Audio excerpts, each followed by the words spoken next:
पुष्पी पादपों के लैंगिक चरण में सबसे पहले ये आपका क्या है, पुष्पों के विभिन्न भाग, यहाँ से आप शुरू करो, फिर हम इसके बाद पुष्प के अंदर क्या क्या परिवर्तन होते हैं, क्या क्या इसमें डेवलपमेंट होते हैं, ये चीज हम कवर करेंगे।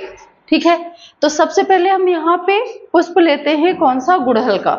आप 11th में देखो, 10th में देखो, 12th में देखो, गुड़हल के पुष्प का ही वर्णन है, क्योंकि ये क्या है, एक द्विलिंगी पुष्प है। द्विलिंगी का मतलब समझते हो, ऐसा पुष्प जिसमें दोनों लिंग एक ही में हो। दोनों लिंग मतलब नर का लिंग और मादा का लिंग, ठीक है, दोनों एक ही फूल में होते हैं, वो आपका क्या कहलाता है, द्विलिंगी।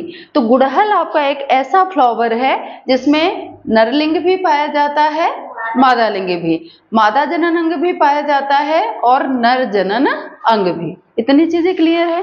तो यहाँ पे ये चीजें मैंने आपको पहले समझाई थी कि ये अगर हम गुड़हल के फूल की बात करेंगे तो यहाँ से जहां से आप फ्लावर को पकड़ते हो तो ये वाली संरचना क्या कहलाती है, पेडिसिल इंग्लिश में, और हिंदी में इसको क्या बोलते हैं, पुष्प वृंत।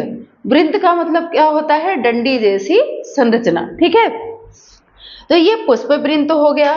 किसी किसी में यहाँ पे एक हरी संरचना पाई जाती है, जैसे आपका ये बाह्य दल पुंज है ना, ऐसे ही एक हरी हरी सी संरचना चारों तरफ होती है, सब में नहीं होती लेकिन जैसे गुड़हल का पुष्प है उसमें होती है।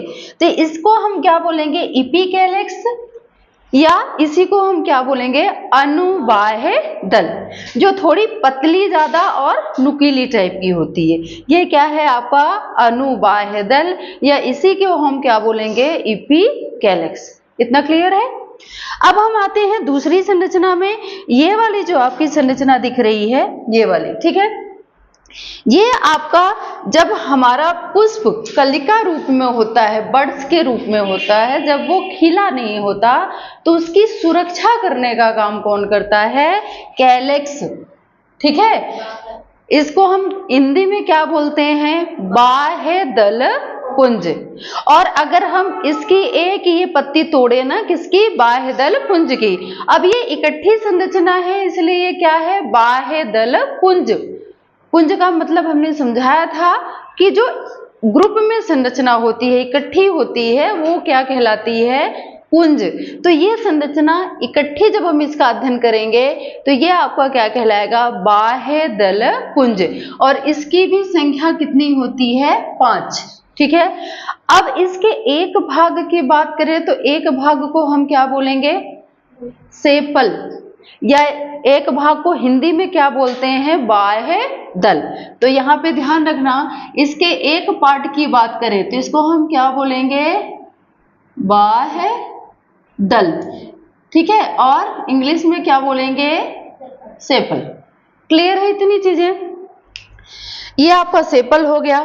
फिर हम किस पे आते हैं, ये जो पुष्प का कलरफुल भाग होता है, जो मुख्य आकर्षण का केंद्र होता है। हम भी किसके द्वारा आकर्षित होते हैं, फूलों के कलर के द्वारा, उनके साइज और स्पेशली कलर और सुगंध के द्वारा हम उसकी तरफ अट्रैक्ट होते हैं। वाह कितना सुंदर फूल खिला है, ऐसे ही बोलते हैं ना, गुलाब का फूल मिल जाए तो बस, हाँ कहने ही क्या, गुलाब का मिल गया। तो फूलों का जो ये कलर है, कलरफुल पूरा भाग आपका 1 2 3 4 5, नॉर्मली जो आपकी ये है चाइना रोज जिस गुड़हल को बोलते हैं, रेड कलर की जो खिलती है, उसमें फ्लावर के कितने पेटल्स होते हैं, कितनी पंखुड़ियां होती हैं, 5। तो ये पूरा जो ग्रुप है 5 पंखुड़ियों का, उसको हम क्या बोलेंगे, कोरोला या दल पुंज। ठीक है, और इसके एक पार्ट को, जैसे हम सिर्फ एक ही भाग की संरचना अगर पढ़े यहाँ पे ये वाली, तो इसको हम क्या बोलेंगे, दल, और इंग्लिश में क्या बोलेंगे, पेटल, पेटल्स। तो आपने सुना है ना, कोई कोई बोलता है कि मुझे गुलाब में से या किसी भी फूल का सिर्फ एक पेटल चाहिए। जो ज्यादा अंग्रेज बनते हैं ना लोग, वो फिर पंखुड़ी का यूज नहीं करते, वो सिर्फ बोलते हैं एक हमें पेटल चाहिए। ठीक है, तो अगर हम एक पंखुड़ी इसकी तोड़ेंगे तो इसको हम क्या बोलेंगे, पेटल। कितने पेटल होते हैं गुड़हल में, 5। इतना क्लियर है। अब हम मेन पार्ट में आते हैं। ये याद रखना, ये सारे जो अंग है ना, पुष्प के सहायक जनन अंग है। सहायक का मतलब मेन जनन में भाग नहीं लेते, जनन की क्रियाओं में वो सहायता करते हैं। जैसे हम यहाँ पे इस कलरफुल पंखुड़ी की बात करें तो ये किसमें सहायता करती है? कीड़ों को अट्रैक्ट करने में, पक्षियों को अट्रैक्ट करने में, ठीक है, जिसके फलस्वरूप फिर क्या होगा? पुष्प में परागण। जब इसमें कोई कीड़ा या कोई पक्षी बैठेगा तभी तो इसमें परागण की क्रिया होगी, ठीक है। कुछ पुष्पों में परागण ऐसे होता है कीड़ों पक्षियों के थ्रू, और कुछ में कैसे होता है, जैसे हवा वगैरह चली या जो पानी में पाए जाते हैं, पानी वाले जो पुष्प होते हैं तो उनमें पानी के द्वारा एक जगह से दूसरी जगह परागकण गए, तो उसमें इस तरह से होता है, तो हम बाद में क्लियर करेंगे। तो यहाँ पे ये ध्यान रखना, ये जनन में क्या करते हैं? सहायता। कौन कौन? आपका बाह्य दलपुंज, दलपुंज, ये सब सहायक जनन अंग में आते हैं। जो आपका पुष्प है उसमें मुख्यतः 4 चक्र हैं। पहला कौन सा?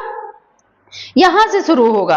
ये तो नॉर्मली किसी फूल में होता है एपिकैलिक्स, किसी में नहीं होता तो हम इसको काउंट नहीं करते। प्रथम चक्र क्या होता है? बाह्य दल पुंज, जो लगभग सभी फूलों में पाया जाता है आवृतबीजी प्लांट में। तो बाह्य दल पुंज, बाह्य दल पुंज के बाद क्या आता है आपका? दलपुंज, ठीक है। और दलपुंज के बाद क्या आता है? एंड्रोइशियम और गाइनोशियम। एंड्रोशियम मतलब क्या? पुमंग, और गाइनोशियम मतलब क्या होता है? जायांग। स्त्री केसर और पुंकेसर, ठीक है। तो यहाँ पे ये वाले 2 चक्र सहायक होंगे और ये जो दोनों चक्र हैं ये कैसे होंगे? मुख्य जनन अंग, ठीक है। अब यहाँ पे देखो, ये वाला जो पूरा पार्ट है यहाँ से यहाँ तक, ये वाला, ये पूरा आपका क्या कहलाएगा? इसको कार्पल बोलते हैं या क्या बोलते हैं? अंडप, या क्या बोलते हैं? स्त्री केसर। ये पूरा भाग किसका है? स्त्री केसर का। अब ये 3 भागों से मिलकर बना है कौन सा? वर्तिकाग्र। ये ऊपर वाला भाग क्या होगा? वर्तिकाग्र। बीच वाला भाग क्या कहलाएगा? वर्तिका। और नीचे वाला भाग क्या कहलाएगा? ओवरी या अंडाशय, जिसमें क्या होगा? अंडा होगा और उसी से क्या बनेंगे?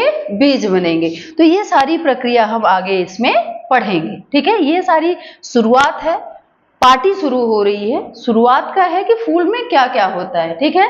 इसके बाद फिर हम ये सारी डिटेल आगे डिस्कस करेंगे। तो ये पूरा स्त्री वाला भाग हो गया।